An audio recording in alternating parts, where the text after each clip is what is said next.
சென்னை மாநகராட்சியின் 14வது மண்டல குழு கூட்டத்தில் 186வது வார்டு திமுக மாமன்ற உறுப்பினர் ஜே.கே. மணிகண்டன் தனது வார்டில் கடந்த 4 ஆண்டுகளாக போதிய பணிகள் நடைபெறவில்லை என குற்றம் சாட்டியதால் பரபரப்பு ஏற்பட்டது. இதற்கு மண்டல குழு தலைவர் எஸ்.பி. ரவிச்சந்திரன் மறுப்பு தெரிவித்ததை அடுத்து இருவருக்கும் காரசார வாக்குவாதம் ஏற்பட்டது. தாவேக்காவில் இணையவுள்ளதாக தகவல்கள் வெளியாகியுள்ள நிலையில் சொந்த கட்சிக்கு எதிராக மணிகண்டன் குரல் எழுப்பியது அரசியல் வட்டாரத்தில் சலசலப்பை ஏற்படுத்தியுள்ளது.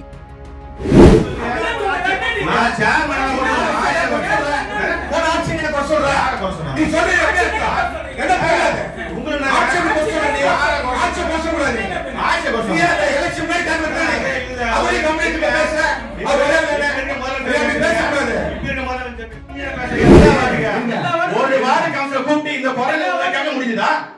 குரல் கேட்க வரதே உட்கார்ந்து என்ன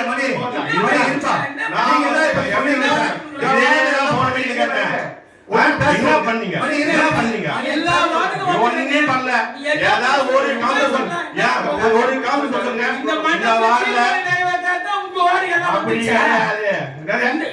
இந்த மண்டல தீர்மானம் நிறைவேற்றா உங்களுக்கு எல்லாம் வந்துருச்சு. உங்க வார்டு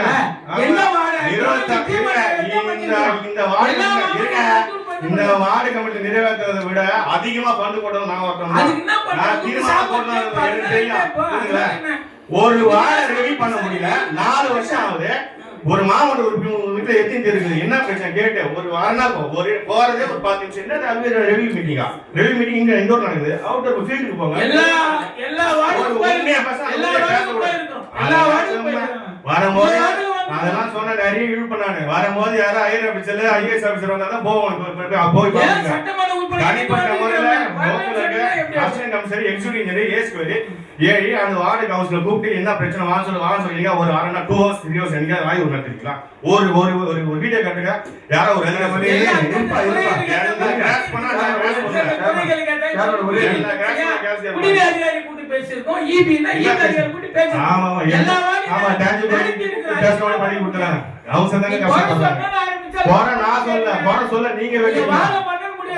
நான் சொல்றேன் என்னோட மக்கள் பிரச்சனை நான் சொல்லும் போது அந்த அதிகாரி செவிசாய்க்கு வந்து கேக்குறாரு. இப்ப நான் சொல்றது அவங்க இடமாற்றம் செய்யப்பட்டிருக்காங்க. சரியா? இப்போ இடமாற்றம் செய்யப்பட்டவங்க போனதுக்கு என்னோட குறைகள் யாருக்கு நீங்க ஒரு சேர் ஒண்ணா பக்கத்துல ஒரு ஓஏ உங்க ஆபீஸ் அட்மின் வச்சு கவுன்சில் சொல்றது நீங்க தனியா நோட் பண்ணுங்க. அதாங்க ஒரு சேரனுடைய வேலை. ஒண்ணுமே கிடையாது. ஒரு சும்மா ஒரு பேனர் வேலை. நான் நிறைய பேசுவேன். நான் வந்து ஒரு சேர்மன் 2 மண்டலத்துக்கு தான் சேர்மன் பாத்துறேன். மீட்டிங்லயா எல்லா மாமன்ற உறுப்பினர் சொல்றது கடைசியா நான் பதில் சொல்லி தான் மீட்டிங் முடிச்சேன். அதோட சரி பதில் சொல்லி முடிச்சிட்டு அது அதிகாரி சொல்ல பேச இல்ல சொன்ன குறைகள சரிமா இந்த எங்க செய்யல இத செய்யல அதெல்லாம் உங்க வாட செஞ்சாங்க. எதுக்கு என்ன பேசுறீங்க?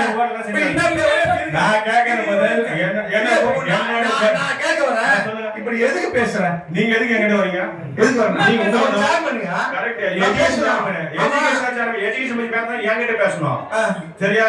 நான் எஜுகேஷன் பத்தி பேசணும். நீங்க என்கிட்ட பேசணும். நான் பேசுறது பொதுல இருக்கு. இங்க யார் சொல்றாங்க? யார் சொல்றது? யார் சொல்லலையே? சரி பொட்டி வைக்கலாமா? பொட்டி வைக்கலாமா?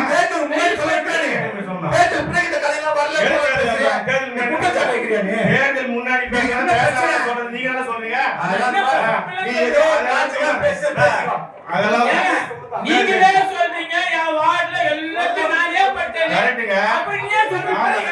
குறை கட்டுங்க. ஏன்டா நீங்க கரெக்ட் சொல்றேன். நீங்க என்ன பண்ணா ஒரு மாமன்ற உறுப்பினர் நீங்க என்ன பேசணும்?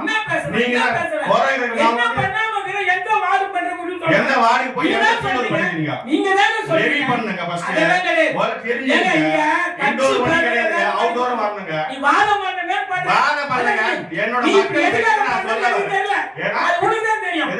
அதான் இவ்வளவு நாள் விட்டுட்டு இப்ப எதுக்காக இப்படி பேசுறீங்க? ஏன்னா நான் ஒரு விஷயம் சொல்றேன். அதிகாரி டிரான்ஸ்ஃபர் சொல்றேன். இன்னைக்கு சாயந்தரம் அவங்க ஜாயின் பண்ணான்னு சொல்றேன். ரிவ்யூ ஆயிடான்னு சொல்றேன். மக்கள் பிரச்சனை சொல்றேன். சரி இந்த மக்கள் பிரச்சனை வந்து அடுத்து வரணும் யார் கொண்டு போறோம்? பிராக்டிகலா யோசிக்கணும். இன்னைக்கு ஒரு வார்டு இன்னைக்கு ஒரு அதிகாரி வந்து டிரான்ஸ்ஃபர் விட்டுலாம். இப்போ ஒரு 4 நாள் கழிச்சு போனா அன்னைக்கு ஒரு அதிகாரி டிரான்ஸ்ஃபர் அன்னைக்கு மாத்தி வச்சிடலாம். இதெல்லாம் பிராக்டிகல் இது கிடையாது உங்களுக்கு. வேற ஏதோ காரணம் உங்களுக்கு, வேற ஏதோ உங்களுக்கு அதுதான் சொல்லுங்க.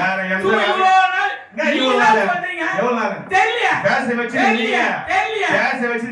நான் பேசல. நான் பாணி மக்கள் பற்றி பேசலாம். அதிகாரி இங்க இருந்து அதிகாரி சொன்னாதான் ஆட்சியை பயன்படுத்தி எல்லாத்தையும் வாடி பண்ணிக்கிறீங்க. பேசக்கூடாது. நீங்க யாரப்பா? ஆமாங்க. நீங்க யாரப்பா? இப்ப நான் பேசுறேன். நான் பேசுறேன். நீங்க தான் நீங்க வந்து அப்புறம் அசிங்கம் போயிடும் உங்களுக்கு. குறை சொல்லுங்க. நான் சேர்மன் நீ சொல்லு. என்ன பேராது உங்களை நான் ஆட்சி பேசக்கூடாது. ஆட்சி பேசக்கூடாது. ஆட்சி பேசக்கூடாது. எலெக்ஷன் மாதிரி தானே அவரே கம்யூனிட்டி பேச அவர் பேசக்கூடாது. இப்படி முதல்ல பேசுறீங்க. ஆட்சி நான் சொல்றேன். எந்த எப்ப சொன்னேன்?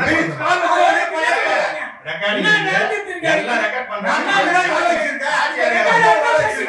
எந்த பேசிக்கிறீங்க. ரெக்கார்ட் விட்டு பேசுங்க.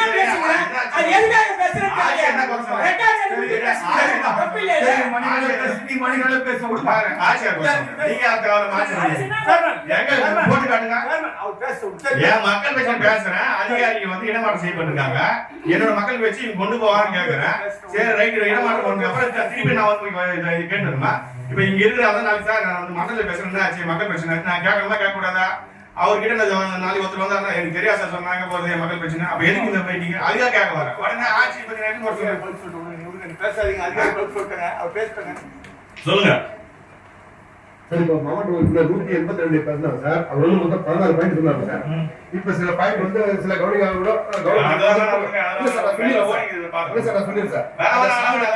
நான் சொல்றது இப்ப மக்கள் குறை நான் சொல்றேன். சரியா? செய்யக்கூடியது. இப்போ நான் என்ன கேட்கறேன்னா இப்போ ஜோன் உள்ள நீங்க ஒரு எஸ்டிமேட் போடுறீங்க. சரிங்களா? மேல வந்து எதுக்கு வந்து செமி பர்மனன்ட் போடுறீங்க? என்ன காரணம்?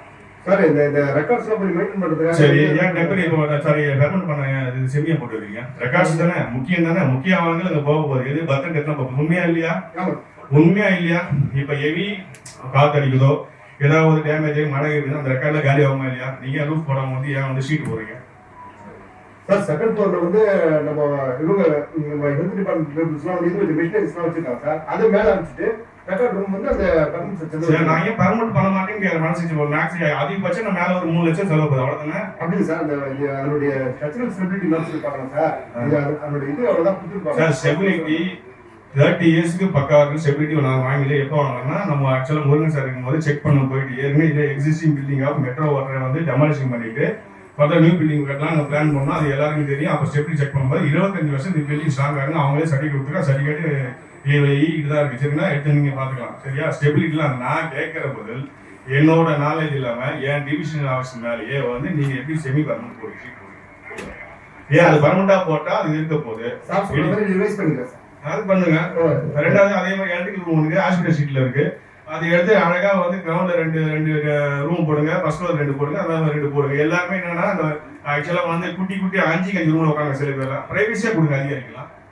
அந்த எஸ்டிமேட் போடுங்க. அதையும் போட மாட்டீங்க. இவ்வளவு நாள் வந்து இந்த ரைட் ஓகே. இப்ப தேவைப்படும் போது நம்ம யூஸ் பண்ணி மட்டும் இப்ப ஹவுஸ் ஹோல்டு எல்லா வாட்டும் ஹவுஸ் ஹோல்டு அதிகமாகுது, பேப்பர்ஸ் அதிகமாகுது, பாதுகாக்கணும். அதுக்கு என்ன பண்ணுங்க? போடுங்க, ஒரு 6 ரூம் போடுங்க. இடத்துக்கெல்லாம் கட்ட வேண்டியதுதானே? சார் சொல்றத நோட் பண்ணிடுங்க சார். ஃபாலோ பண்ணிடுங்க. பண்ணிட்டு அதுக்கப்புறம் என் ஃப்ரெண்ட்ல இருக்க அந்த ட்ரெஸ்ஸிங் ரூமும் அந்த இதுவும் அப்ப வந்து உபயோகத்துல கிடையாது. அது வேற ஏதாவது பயன்பாடு பண்ணுவாங்க. அதெல்லாம் வந்து எடுத்துங்க. அதை இவ்வளவு வேலைகள் இருக்கு. சார் சொல்றது ஃபாலோ பண்ணிடுங்க சார்.